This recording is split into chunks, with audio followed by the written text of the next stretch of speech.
Hello, everyone. This is another episode of Conversations with Rob. Please like and subscribe and comment and also share these videos. We do these videos with very important people that are doing good things for the community, the country, and the world at large. So we appreciate you watching and listening. I have a special guest on today who I'm fond of. Her name is Adrienne Bell. She just won her primary on March 3rd, Super Tuesday in Texas in the 14th District for Congress.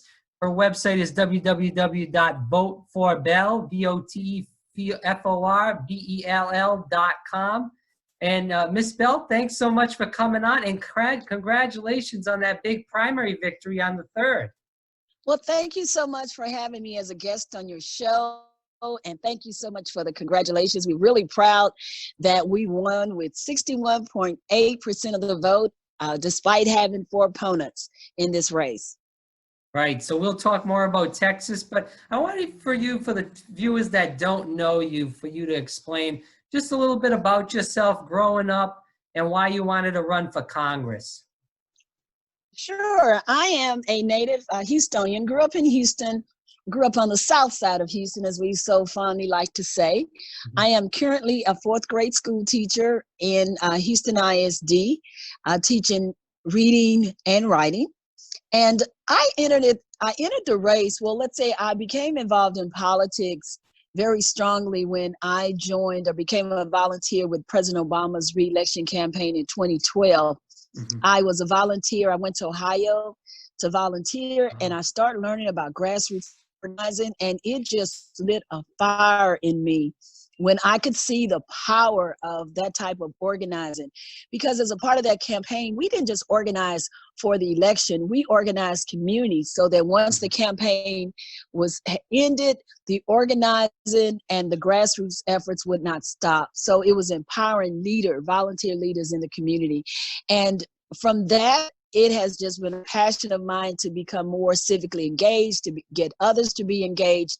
And when we see what's going on in our national politics, I was just compelled, and I was invited or nominated to run as a candidate with brand new Congress. And so I just joined other fellow progressives around the country and just bind it together and say, hey, let's do this. Let's show that regular folk can be a part of Congress and run for Congress. So Congress needs school teachers, those who are on the front line, those who really understand what's going on in the classroom. And that's who I am. All right, and thank you for that. As a fellow teacher who is out of work right now, I appreciate you fighting for teachers like me and on people in general that need help in this country. There's a lot of people that need help in this country. So thank you for running, and thank you for standing up for what you believe, and we appreciate that. Ms. Bell, I want to talk more about this. Can you first of all tell us about the location of the district? Is it all around Houston, as you said, where you grew up? The district, Houston is in Harris County, and the Texas 14 consists of 3 counties. There's Galveston County, Brazoria County, which are surrounding counties outside of Houston, and also Jefferson County, which includes Beaumont, Fort Arthur area. So it's a pretty wide district. To drive from one end to the other takes about an hour and a half. And so in running for this office or meeting the people in the communities, it does take a lot of windshield time to go back and forth because, Texas is a big old state. And in order to go back and forth, you have to do a lot of traveling, and you have to spend a lot of time on the road. This is Adrienne Bell here from Texas 14th. She just won her primary on March 3rd, and she'll be running the general election. Ms. Bell, can you tell everybody that's listening, the progressives that are listening, what are the most important issues to you and to the Houston community? Oh, we have so many issues. When we talk to those in the communities, I always go in and ask to find out what's important to them, so that I will be a representative that actually represents the voices of the people. And we all agree on public education, on the education of our children, and uplifting our families. Education, I moved into the arena of education, having a business background, because it's an area that I've always been concerned about, an area that I've always been interested in, and that's teaching and helping others. And when we see the state of our public education, and it stands out so much right now because so many millions of our children are home right now because of school closures, we realize that America has got to move into the 21st century and remove the inequities in public education. So all students have access to broadband service. All students are able to continue their education, especially in a critical time now when schools are closed. And so public education is a big concern. Also, our area is hard hit by hurricanes. The Hurricane Harvey hit 2 years ago. We still have places that have not recovered, still don't have FEMA monies to help buildings repair. And so our area is a concern, and infrastructure needs improvement. We need policies that help people get back on their feet from hurricanes, from just natural disasters. And criminal justice reform is something that we talk about. There's just too many Black and brown men that are locked up in our prisons, and a lot of people that are in jail simply because they cannot afford bond. And so the inequities that we see in our systems that faced people in Texas 14, these are the issues that, as a representative, I want to get in and fight and stand for. Also, Medicare for all. Texas ranks the #1 in uninsured people in the nation. And so we know that we need health care insurance. We need people to be able to go to the doctor when they're sick and be taken care of and be proactive in good health for all Americans. Thank you for answering that. Now, you did run in 2018 in a tough race. Can you talk about what did you learn from the 2018 race that you applied to your race now in 2020? We got 92,000 votes in the 2018 midterm, and we learned that Democrats turned out at a higher rate. And we are encouraged, or we're definitely encouraged by so many people in 2019 when once the race was over, that were telling me, you've got to run again. You gave us hope. You've got to run again. Because what we discovered is that since this district had been created, no one had ran back to back before. And so in a district as large as this, someone was always starting from pretty much from zero, starting over, getting out and getting acquainted. And I learned that grassroots organizing, getting people motivated, is what people need. And so we're going to continue on with that. We did find that we had a lot of name recognition, and so it helped us in the primary election for running in 2018. People need a lot of encouragement and motivation to go vote, and so we are just continuing to be more out in the communities when we will be allowed to get back out in the community and just talk to people where they are and meet them where they are and expand the voter registration in our areas as well. Right. I want to go into a couple more questions before we go into some issues. We see a lot of gerrymandering, and there was a court case in North Carolina they're fighting over. We see it all over the country, especially in Texas, where I am in Florida. We saw a lot of gerrymandering. How has that affected your run? Is there a lot more Republicans or Democrats in your district? How has that district been gerrymandered? Well, Texas is one of the top 7 states with gerrymandering. And that district is nearly 43% minority. Mm-hmm. And a lot of the our problem in Texas is voter turnout. So it's not that we don't have the people, it's we don't have the amount of people that we need to go vote. And so, gerrymandering seeks to draw lines to where the district, the politicians pick their voters instead of the voters picking them. It is tough in Texas, but it's not impossible. And so, as Texans, we continue to fight. I've seen this state when in 2013, we started Battleground Texas, and we started expanding and really working on voter registration as an organization and treating Texas like a battleground state, because Texas just has not been coming out voting. We don't make it as easy for Texas to vote. There's no online voter registration. You have to attend training to be able to register somebody to vote. We have the ID restriction. Texas just makes it a little bit harder for people to vote and helps suppress the vote, but we just work against that. It's disgraceful. We're going to talk about voter suppression in just a minute of what happened in Texas recently, and I want to get your opinion on that. But I want to talk about this. You are a teacher. You said you're a fourth grade teacher. How does a person that's a teacher also run for Congress at the same time? I mean, that seems impossible to me. I mean, you got to go out, and you said how big of a district is it and how big of a state Texas is. To drive from one area of the district to another is an hour and a half. Not even that, you got to deal with kids all day. And I mean, it's, teaching's all about the love for the kids that you give. But I mean, it's got to be a tough task to do. So how do you do that?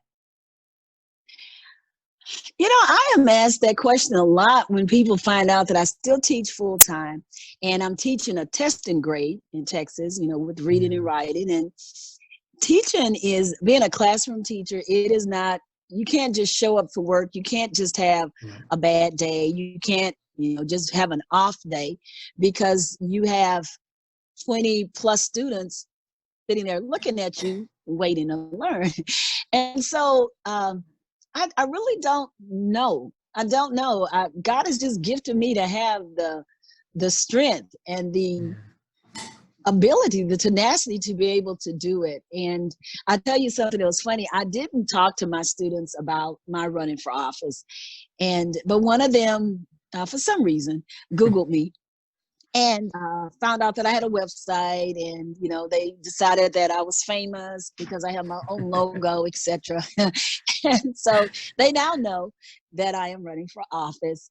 And I think it's really exciting, because when I see them, the fight is for them. It's for their generation and what it is that they need. I am thankful that I'm able to do that, to continue to teach full time, because most grassroots candidates, we can't afford to not have a full-time job and run for office. So it's a different struggle for us.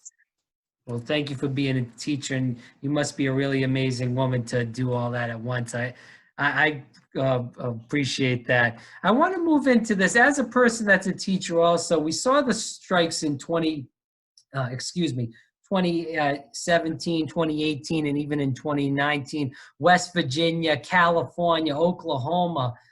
Beyond that, they talk about teacher pay, staff pay, the custodians, the cafeteria workers. That's what all those fights are about. And also for the school supplies. I mean, nobody ever talks about how, as a teacher, if you're in a impoverished school, and even if you're not in a impoverished school, a lot of the teachers have to buy school supplies for the kids. The kids have to take it home because they don't have the means to buy it. The safety in the classroom, standardized testing. What is these are all issues in teaching and education in general. So what is your position on education reform for somebody that is a teacher? When it comes to teacher support, we definitely need it. Teachers need resources. We need the freedom to be able to teach, and our students need the freedom to be able to learn. I am strongly against standardized tests such as STAR. When we spend so much time taking practice tests in order for a student to pass a STAR test. And one of the things that has happened out of this virus is that the STAR tests have been eliminated for this year. Mm-hmm. There's so much stress behind teaching two tests. Right. And so that's one thing that I support. And I support students having assessments, but using that data to help improve student success. That data for STAR testing is also used against teachers, because your scores may not be where administration wants them to be, especially when you have students who come from homes that are different, that are poverty level homes, and the socioeconomic status is a little lower. You have a little bit more challenging classroom, and you're expected to perform, or the students are expected to perform at the same level when they don't read at the same level. And so teachers need support in those areas. We also need support when it does come to school supplies. At the beginning of the school year, you have all these back to school giveaways. Students are given supplies. They show up to school with a backpack full of supplies. And then January comes and no one brings supplies. I shouldn't say no one. Bringing school supplies is rare. And so we go through a lot of pencils, and we end up buying a lot of supplies to make sure that our students have the supplies that they need for their everyday schoolwork. And most people don't just don't see that, the struggle that teachers go through trying to make sure that their classrooms are supplied. We are needing technology. Our students are digital learners, but yet our education is a little further behind because we're not making sure that our students are equipped for global technology. And so we're kind of behind in that area. And I would like to see that change. But teachers need better pay. They need to be supported by administration. They need to be encouraged, because this is a profession where teachers are leaving out the back door. And where will our new teachers come from? We need to shore them up in education programs to encourage young people to get involved and to become a teacher. But with the low pay, it makes it awful difficult to get new teachers coming into this profession. We talk about climate change as a young person in their late 20s. This is a big issue for me as a millennial. I look at your area, and I do have a friend that lives in the Houston area. We saw Hurricane Harvey. You kind of brought that up at the beginning of the conversation. It was a $125 billion hurricane that the cost on Houston, and the flooding was from August 17th through September 2nd, rather. That's over almost about a month-ish as far as time goes. Now, you lived through that. First of all, how was that? And how, if you get into Congress, what is your commitment to, getting rid of climate change, or at least trying to cut into it? Well, one thing we have to admit is that climate change is real. Agreed. And we have too many elected officials who will not admit that. We lived through Hurricane Harvey, and I tell you, it is to see the devastation in our areas. Now, my neighborhood was okay. My street was okay. My neighbors around me had water into their homes, but our home and some of the other homes didn't, which I am very thankful for. But when I went out and feeling so helpless of what could I do to help people, and I went to one of the areas that is in TX-14, is one of the cities of Dickinson, and the devastation was so unreal that as you walk down the street, you would just see persons' belongings just sitting on the side of the street, homes cleaned out. And I became part of a church's mission where we went out and served lunch and brought lunch to people and just walked on the street and handed them lunch, because people couldn't leave because they were too busy, trying to dry out their homes and take care of their personal lives. And so we went to one home, and the lady was in the driveway, and she just started crying because she was so grateful that we thought enough to bring her a meal. And it was so heart-wrenching to talk to a couple that was in their 70s. Their home had been destroyed. Their business had been destroyed because it was in that same area, and they didn't have insurance. You had to have flood insurance. And so we have got to have infrastructure. We've got to have stop building on swamps and allowing developers to just build anywhere. But we've got to be more proactive in helping people. One thing about hurricanes, we know they're coming, and we can be more proactive in assistance. Like I said, FEMA has still not paid a lot of people. You still hear people complaining about they haven't gotten paid, they haven't gotten anything from FEMA. And so it's been nearly 2 years, but Hurricane Harvey is still in our area. And the effect of it, when it starts raining really, really hard, the anxieties rise, because you just think, what if there's another hurricane? And we haven't recovered from this past hurricane. And so there's just so many things that we could do as a member of Congress. I would have a community organization or round table to where the community leaders were a part of it. So when something like this happens, you can reach out to a community leader who has the pulse of the community and they know what's going on. So we could better equip people and better take care of one another. In a pandemic, in a time where we're seeing people elderly and people even my age in the 20s and the 30s suffering, going into hospitals, and it's going to get worse, isn't this the time to fight and get universal basic income, which, you know, Mitt Romney and Tulsi Gabbard are trying to pass a bill. I believe it's $2,000 a month, and Bernie wants actually $3,000. So for that, and Medicare for all, this is a time where we need it. And that Senator Sanders has been fighting for the correct things for 30 years. So don't you agree with that in this pandemic time?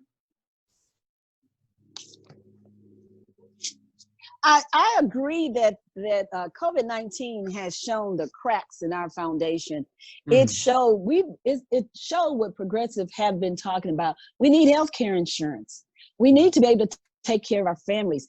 Texas has the highest uninsurance rate in the nation.